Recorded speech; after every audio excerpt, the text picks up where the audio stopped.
Thank you very much for being here. I enjoy doing this. As you said, one of the things I would like to do just to sort of start us off is take a little quick background of the school itself. West Nottingham Academy began in what was essentially a log cabin not too very far from this place. The best we can guess, and we don't know this for a fact, it's our best estimate, that it was down the hill a little bit from what is now the middle school, the old high school. Founded it during the Great Awakening, 1744. We are the oldest boarding school in America, and in fact, this program and others like it are part of preparations that we're making to celebrate our 275th year. This is actually our 275th year, but next October we'll be doing most of the formal celebrations. Along with our age have come a host of graduates responsible for contributions to religion, politics, service to the nation, business, and of course this evening's topic, medicine. In the early 1760s, Benjamin Rush attended some medical lectures in Philadelphia that were held by John Morgan and William Shippen, doctors in Philadelphia at the time. We jokingly refer to this as our first alumni meeting.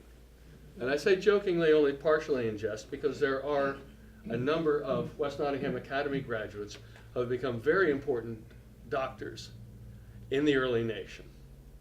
John Morgan and William Shippen shared, depending on who you ask, and there's quite a story we'll talk about there in a minute, the honor of creating the first medical school in America.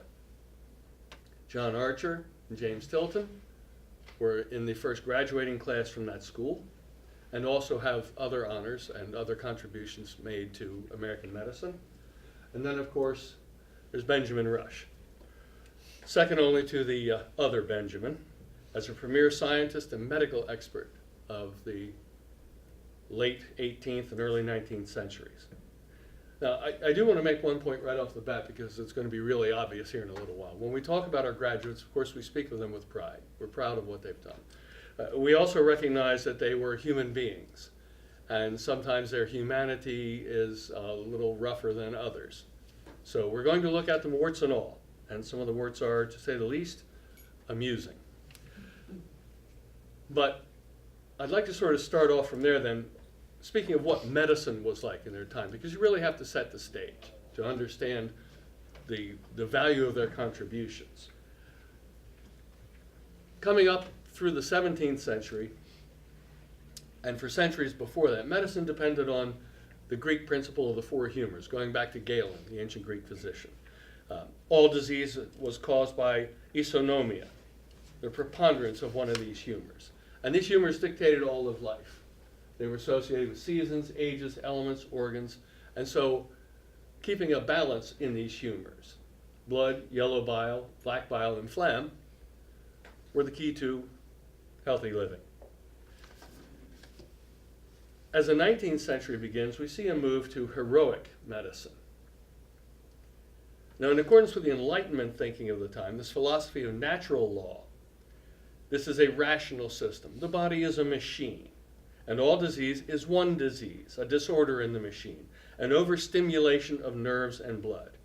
And the cure for overstimulation was heroic medicine. This includes, and we have some devices up here for things like bleeding, blistering, purging, and we'll leave that there, cupping, and other ways to heal the body. Of course, getting this kind of treatment depended on finding a real doctor, and that was a little bit tougher to do. Doctors were not held in great esteem in America at this time. And frankly, there just weren't very many of them. It was a difficult process to become a doctor, and we'll talk about that in a moment. So they tended to be regarded quite often as little more than quacks, a term we still use. In fact, many families would never see a doctor. They would heal themselves or rely on local cunning folk, the wise people who understood the herbs, the elements, to heal them. Many of them would rely on a book, every man his own doctor, or the poor planter's physician, for treatments for things like the ague, fever and chills, dropsy, the dry gripes, severe lead colic, intestinal affliction due to lead poisoning, something that wasn't understood at the time. Gravel, calcified matter in the kidneys, kidney stones. One of my favorites, I just love the name, what can I say? The King's Evil, tuberculosis of the lymph glands in the neck. And then the catch-all for everything that ever ailed any woman in the 18th century, vapors or hysteric fits. Now, if the diseases look bad, let's have a look at a few of the cures offered in this fine tome. For a cough, don't make yourself tender, but wash every day in cold water, and very often the feet. For palsy, mix equal quantities of spirit of scurvy grass, and I looked it up, there actually is such a thing as scurvy grass, and Hungary water, which evidently was a perfume created by a princess or queen of Hungary, which had a lot of alcohol in it, to be rubbed on the hands, soles, and feet, and nape of your neck. And for the bite of a mad dog, ash-colored ground liverwort with 2 drachms, and I'm assuming drachms was drams, as spelling, powdered black pepper, and half a pint of warm milk. There are other descriptions in here that involve all sorts of bodily elements that we don't really need to go into right now, but this is what people had. They simply didn't have a doctor. As historian John Sharf said, faith in the curative powders of the decoctions of some venerable grandmother were held by many to be superior to the remedies which an educated physician could provide. Of course, that meant finding an educated physician. And if you did find one, most of the doctors treated you in their homes or in your home and took your prescription home with you. There were very few hospitals in this time at all. So, before we get into some of the doctors, understand, well, let me go ahead and list a couple of them. We'll do that. Enter young men, John Morgan and William Shippen from West Nottingham Academy. Now, to become a doctor, an actual doctor back then, was quite a process, and it did not happen in America. Most of them would go to Scotland or England. Edinburgh was very common, London. After some apprenticeship with a local doctor, they would study. Dr. Redmond in Philadelphia, I'll mention him later, trained many, many doctors. So they go and they study for a year. They come back, they do some more work. They go back, they take another year, essentially studying the same material, and then they have to have an examination.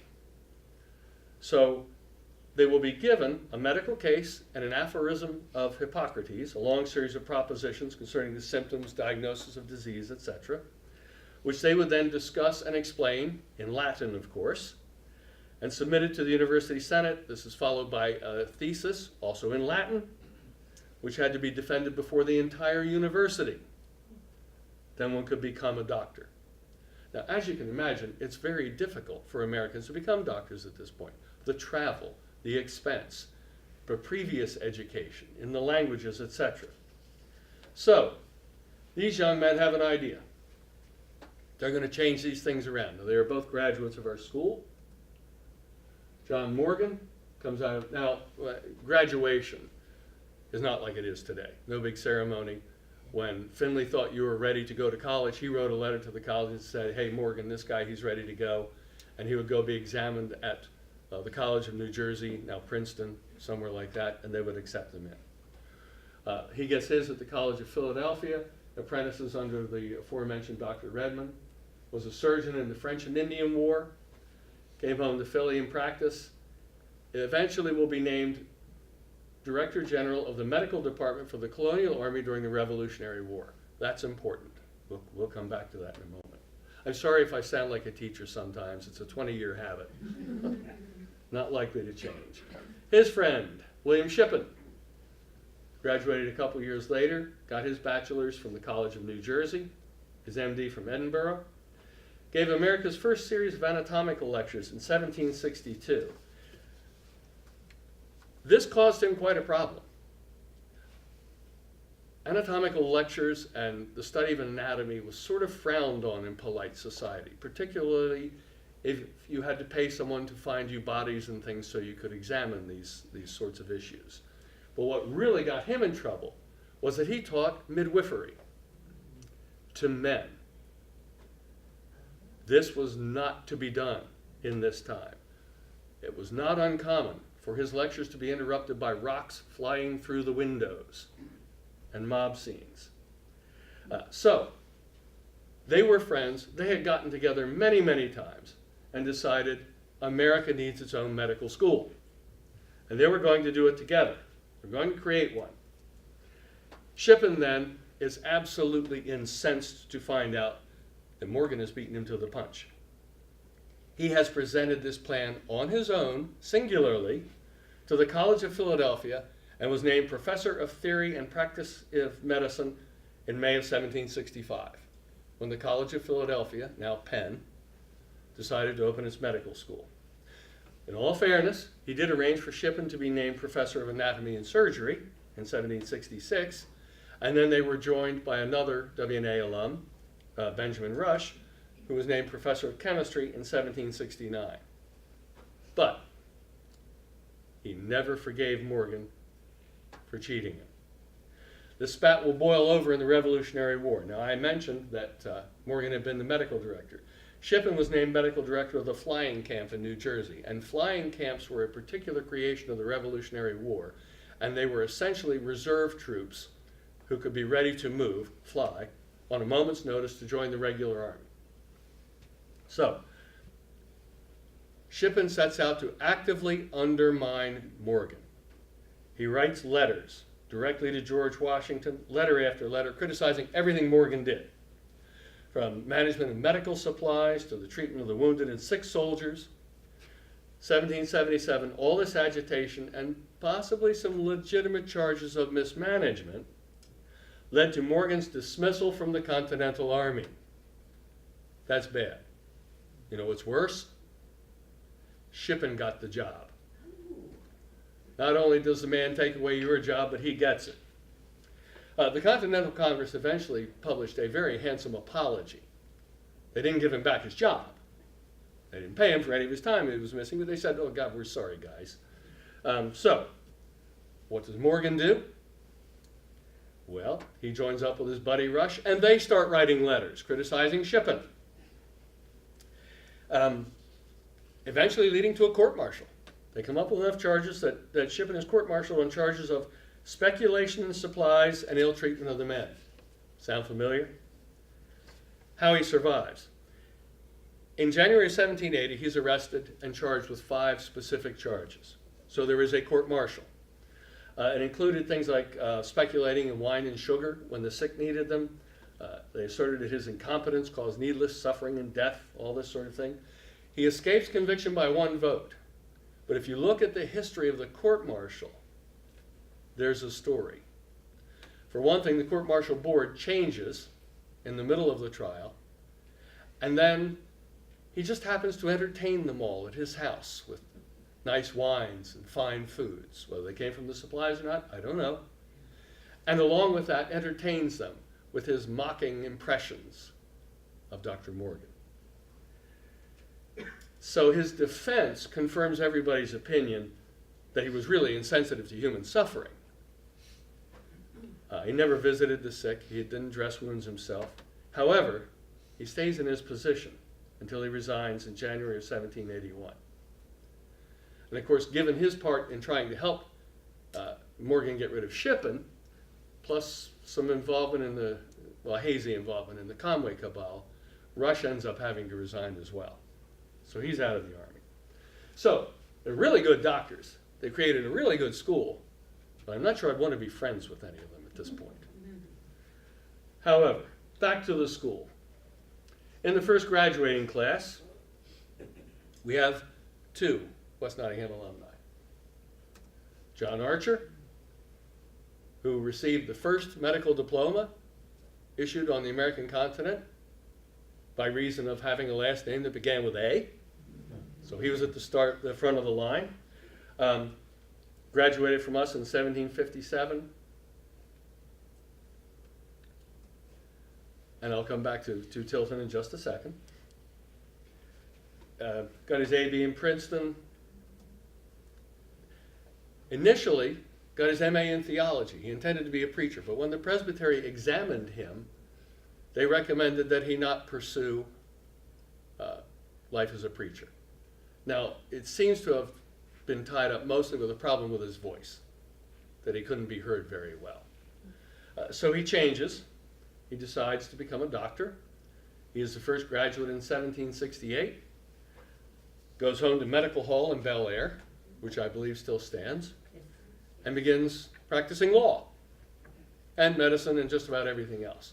Now, in all fairness, he was also a very, very good doctor. Trained 50-some doctors in the Baltimore area. Founded the Medical and Chirurgical Faculty of Maryland in 1799, which today is still MedChi, the Medical Society of the State of Maryland. Also very involved in politics. Master Tilton graduates in 1761, gets his MD. His economical observations on military hospitals and the prevention and cure of disease incident to an army. Now note the date, 1813. He manages to stay out of politics, but he was a very, very good doctor, particularly in terms of innovations that helped improve medical care for soldiers in the Revolutionary War and after that. He is asked by President Madison to come back and head the medical department of the Army during the War of 1812, and that's when he published this. Named Surgeon General, as a matter of fact, in 1813. This is a copy of his diploma.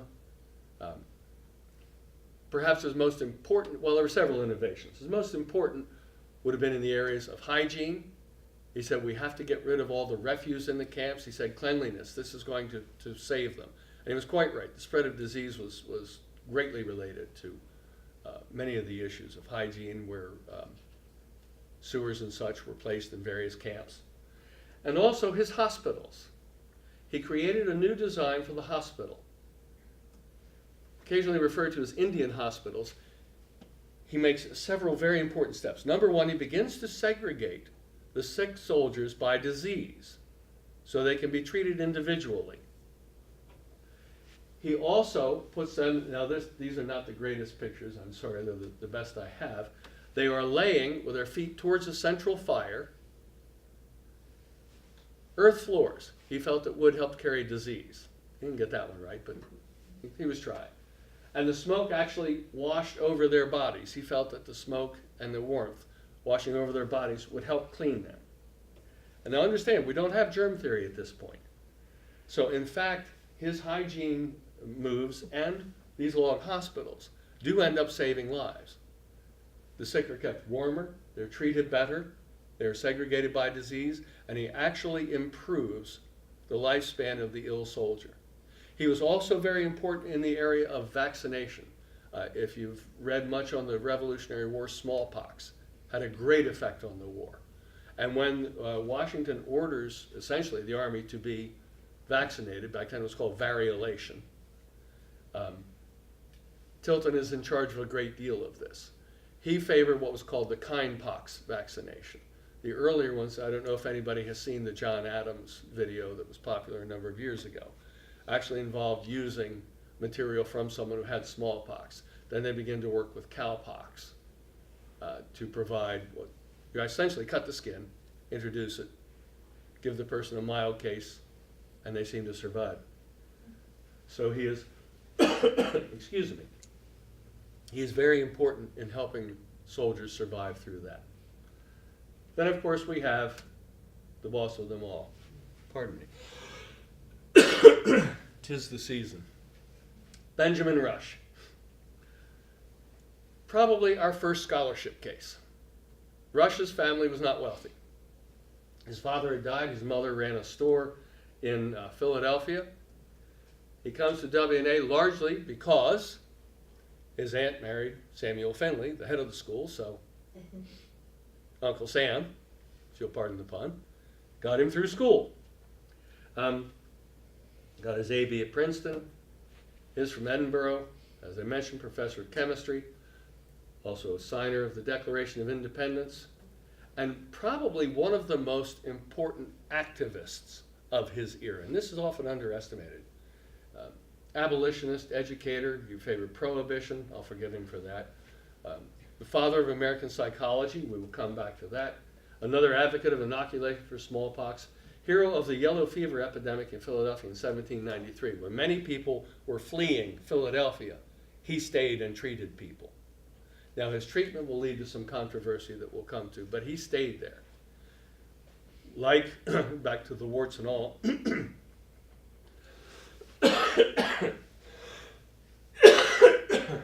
my apologies for the video. I was hoping that wouldn't happen. He felt that yellow fever was caused by rotting coffee sacks. So, if they housed mosquitoes, he had a point, but probably not. However, he was so highly regarded that when Lewis and Clark decided to make their long journey, Jefferson sent them to Rush to prepare. To put together a medical kit, to put together a list of supplies, and suggestions for maintaining good health along the journey. So he's giving them, and this is a list, and we'll speak in a moment of some of the ones that he actually writes out for them, ways to stay healthy on the road. And he prepares them with forceps, lancets, clusters, syringes, opium, laudanum. The company's supplies are all put together there. Some of his suggestions, always to take a little raw spirits after being very wet or much fatigued, and as little as possible at any other time. History suggests the Corps didn't follow that one quite the way he had intended. Unusual costiveness, this restlessness, is a sign of approaching disease. When you feel it, take one or two of the opening pills, and we'll come to them. When salt cannot be had with your meat, steep it a day or two in common lye. Oh boy. He tells them in difficult enterprises, eating sparingly will enable you to bear them with less fatigue. Well, that didn't work at all. If there was one thing the members of the Corps of Discovery wanted, it was meat. And they ate it in great quantities. Washing the feet with spirit when chilled, and every morning with cold water. He was really big on the whole washing feet thing. And of course, along with all of this, we mentioned the opening pills. Rush's bilious pills, commonly referred to by the men on the Corps of Discovery as Rush's thunderclappers. And this is obviously a much more modern rendition. I don't think he had tins and labels.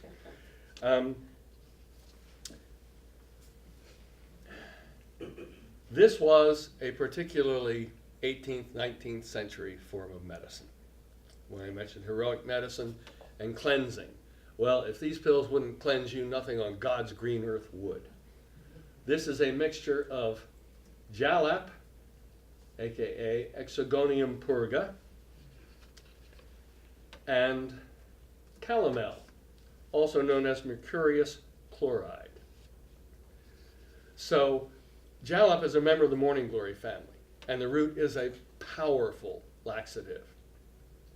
And mercury actually does work to prevent some diseases.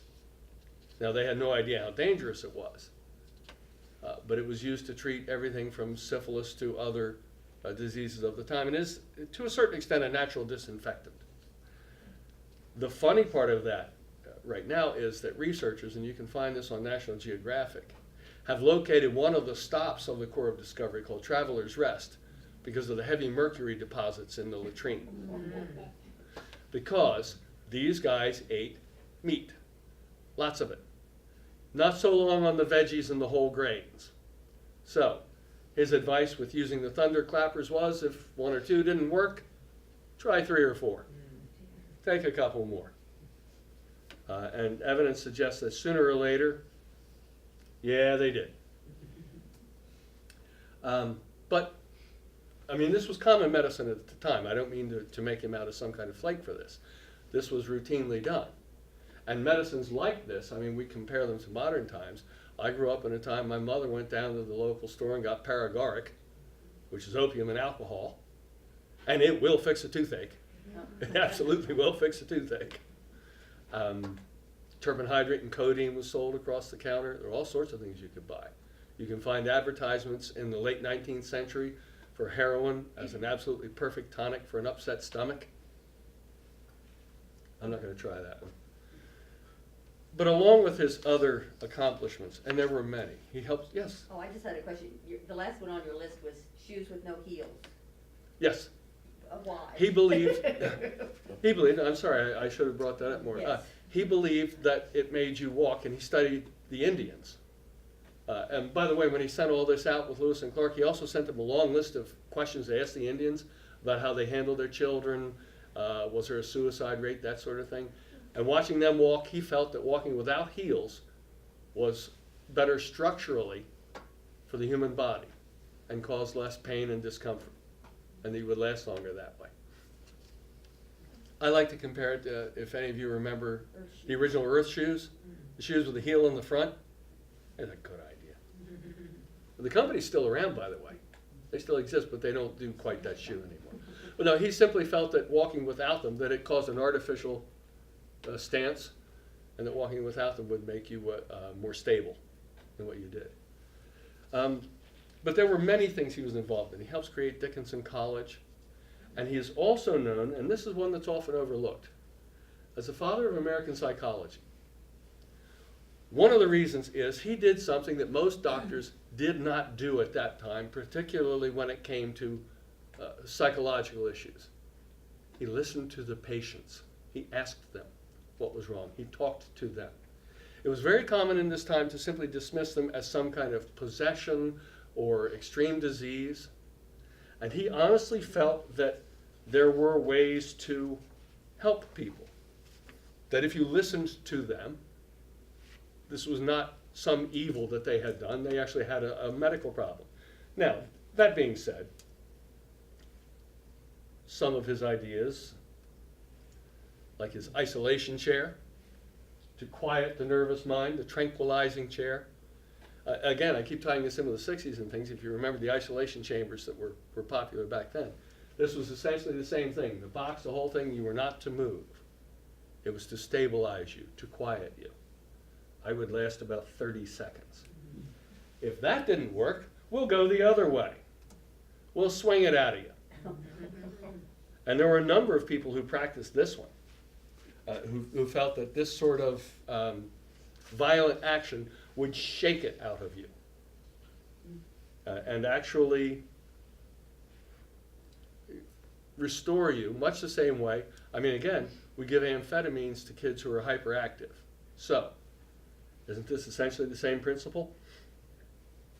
He published a treatise, Medical Inquiries and Observations upon Diseases in the Mind, explained his new theories, and particularly his treatments. Biggest issue for Rush, however, and the one that dogged him, was his stubborn insistence on bleeding, or as it came to be known, breathing a vein. By the turn of the 19th century, many doctors had given up this practice. Now you sort of wonder where something like this comes from, so I asked a friend of mine, a doctor of many years' experience, and he explained that if you take blood out of someone with a fever, that fever will go down. Now sooner or later it'll come back, but their evidence was that by taking a pint, 2 pints out of somebody, it would help cure them. Rush believed in it. Now he also believed at this point that there were 18 pints of blood in the body. So taking out 6, 7, sometimes even 8 pints at a time did not seem dangerous. And in fact, again, according to my doctor friend, the body replaces the volume of fluid fairly quickly, but not the iron and the other elements that actually make up your blood. So it could be quite dangerous.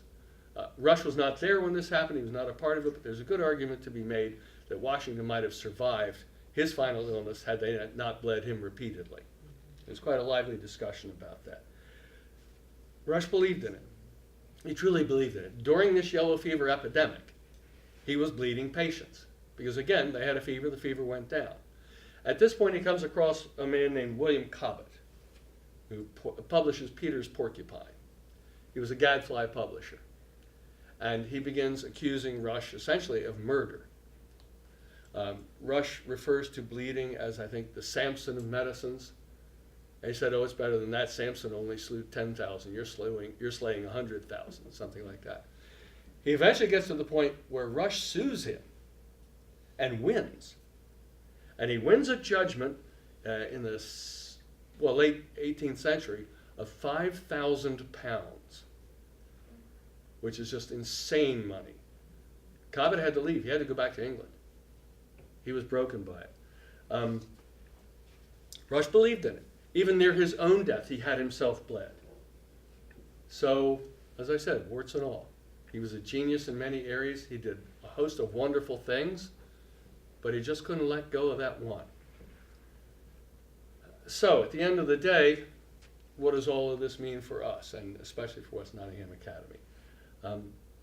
We have a proud tradition of trying to educate people who will commit themselves to serving the world, their families, their country, a little bit of everyone. In this case, our medical history is what we're speaking of. We've had others in other areas. Our best can be great and sometimes awful, but that's who we are. I think pretty much like most of the rest of us. So thank you very much. I'll be happy to answer any questions that I can. Yes? Are you acquainted with the John Archer building near Hartford Community College? I know it's there. I've not been in it myself. Is that Medical Hall? Is that his original? I know there's a Medical Hall Road right there. Yeah. Same John Archer? Mm-hmm. Yes, that's the same one. All right. Right. Yeah. Do you have any familiarity with other doctors in Cecil County, such as Abraham Mitchell? I know the names. I don't know much of their histories. Most of my focus has been on our guys. Because I happen to be working for Fair Hill, my Fair Hill history. He lived in Fair Hill, Mm-hmm. and also in Elton, next to the courthouse. Okay. He supposedly used his home there as a hospital during the Revolutionary War, and I find no other information about that except in Johnston's history. Okay. And I just wondered whether you'd seen anything else about him. That's his claim to fame. I have not myself. As I say, most of my work has been through our records that I've been able to find. I've done a little research through the Historical Society. Any historian people know anything about Mitchell? I don't. I know there were homes that were used for hospitals in the Revolutionary War, certainly. And inns would have been taken over for that sort of thing very commonly. Battle Hotels. Swamp place down there supposed to. The inn down at the Battle Swamp area. was Yeah, supposed Cummings to- Tavern, Yeah. Battle Swamp Tavern, yeah. Don't you wish Morgan and Shippens would have thrown in the towel, united together? Yeah. Oh, sure. Jeepers. Sure.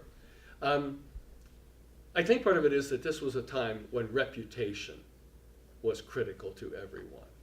And honor, we're still very much in that late 18th, early 19th century sense of honor and pride. And Shippen just felt that Morgan had stabbed him in the back. And he had. I mean, if you read the stories that they were collaborating on this, and then he goes ahead and does it without him, you have to give Shippen some slack for being upset. Now, how he went about it, and then how Morgan returns the favor, is pretty much what I try to tell kids in my classes to stop doing because they're being childish. Right, what a waste. Yeah. Yes. On the pills, I noticed it was Park Davis. That's like the. That's just a modern representation that I picked Okay. up because it was a So cool it's looking. not No. Has nothing to do with it. No. That was just for fun. I wanted something that said thunderclappers that looked kind of cool. Who determined the curricula for the medical schools? And like Edinburgh, who decided what, it wasn't very scientifically based, was it? The trustees of the school would have Right, but assembled what was one. their basis for, just experience? Experience, they were still heavily founded in ancient Greek traditions from Galen on up, and So one old doctor would say, this is the way it needs to be done, and everybody just this is the did way it's same. always been done. And my understanding of it is it was sometimes very, very difficult to get changes made. So the American school probably updated some of those in the early years, but they still would have relied on the same essential. And this is the time when all these guys were going through essentially the same liberal arts education before they ever got near the medical schools too. So they were studying their Latin, their Greek, it was called natural philosophy at one point, a certain amount of mathematics, that sort of thing. But it would have been done by the trustees of the school. They would have decided that. And I'm assuming it was a very slow to change sort of curriculum. What were the dates of the plague back in? Well, I mean, which plague do you want? The big one was 15th, 16th century, But you have constant outbreaks of yellow fever, smallpox. A lady named Elizabeth Fenn wrote a book called Pax Americana that's well worth reading, that outlines the smallpox epidemics around the United States around the time of the Revolutionary War. And what she discovered was that rather than random outbreaks here and here, you can sort of trace them following trade routes as it moves all around the country. And then again, we had no idea what causes things like yellow fever. I mean, mosquitoes were a nuisance, but nobody knew they were bringing these diseases in with them. So there are all sorts of outbreaks.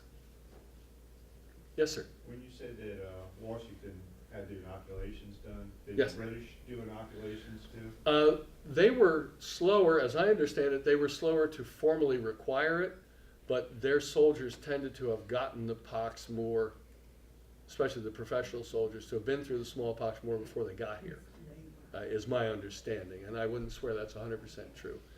But Washington eventually just says, okay, you're all getting inoculated, because there are times when a third of his army is laid up sick. But it was quite a controversial process at the time, quite unpleasant. The illustration of it in the Adams video is pretty accurate as to what actually happened at the time. Anything else I can answer for anybody?